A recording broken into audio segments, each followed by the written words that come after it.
Hello and welcome, and thank you for being here. My name is Zach with Fitness Simplified, and in this video, we're going to talk about calves and raising them, and doing so with either a bent knee during a seated calf raise or a straight knee during a standing calf raise. And specifically, what we're going to talk about are the two muscles that are relevant to this sort of discussion, what the difference is in regard to how they are trained during this movement, depending on whether you're doing a seated or a straight leg calf raise, especially in light of some recently published research on the subject. And then finally, we will talk about a different use case for seated calf raises that you can potentially use apart from the goal of building your calf muscles. So briefly, for our purposes here, there's only two muscles that really matter: the gastrocnemius and the soleus. These are your two, let's say calf muscles, the two major ones that point your toes down, do like a calf raise kind of motion.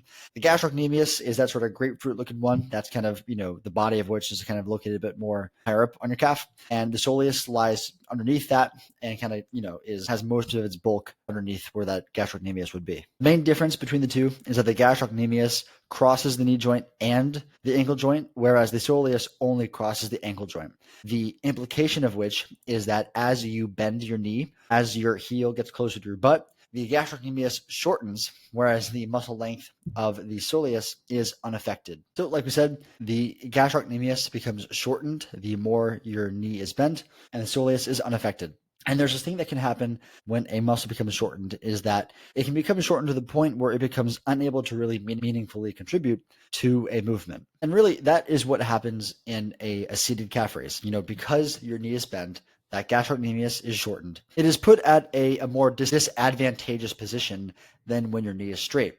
Therefore, during a seated calf raise, a lot more of the work is done by the soleus, whereas during a standing calf raise, when your knee is more straight, your leg is more extended, your gastrocnemius can contribute to a greater degree. Now, from a training perspective, historically, people would say, as I say here, that seated calf raises train the soleus and standing calf raises train the gastrocnemius. In other words, conventional thought would tell you that each exercise is specific to a specific muscle, like the seated calf raise is specific to the soleus, and a standing calf raise is specific to the gastrocnemius. However, this really doesn't seem to be the case because, like I said, the soleus only crosses the ankle joint, so it's really unaffected by what's happening at the knee, and it's going to contribute to calf raise action no matter what's happening anywhere else. So if your knee is extended, your leg is straight, the soleus is still going to contribute.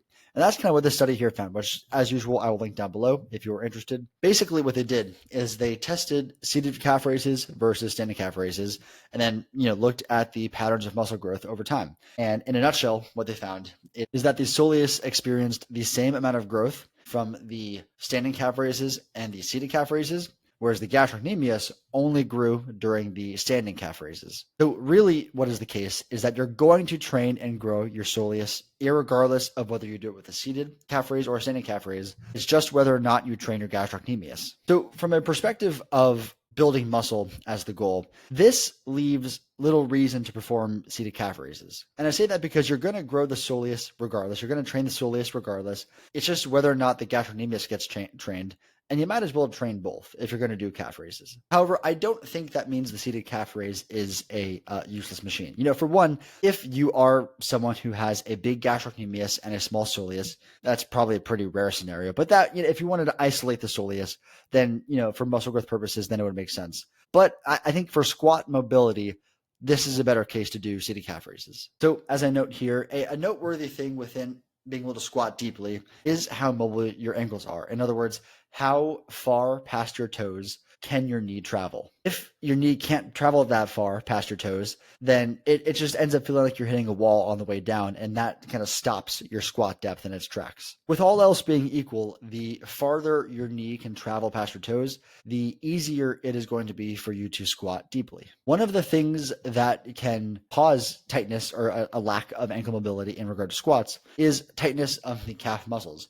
But this is almost really never going to be from the gastrocnemius, because remember, it shortens as the knee bends, which when you go down in a squat, your knee is bending. The gastrocnemius is shortening. So if there is a lack of ankle mobility, and the cause of the ankle mobility is tightness of a calf muscle during a squat, it's going to be the soleus. One of the best ways to improve this, by my estimation, it would be to perform seated calf raises with a weight you can manage where you push the range of motion as far as you can. You really look for that stretch and you do reps just like that. For this purpose, standing calf raises probably wouldn't work as well because you're going to hit a stretch in the gastrocnemius far before you hit a stretch in the soleus, and you're just not going to get the sort of stretch stimulus you're looking for in the soleus because you're going to hit that wall of the gastroc first. So to summarize, for the purpose of building muscle in your calves, and let's say you're doing 4 sets of calf raises in a week, it's probably better to do 4 sets of standing calf raises as opposed to 2 sets of each, standing and seated calf raises. Reason is because your soleus is going to get trained regardless of what kind of calf raise you do.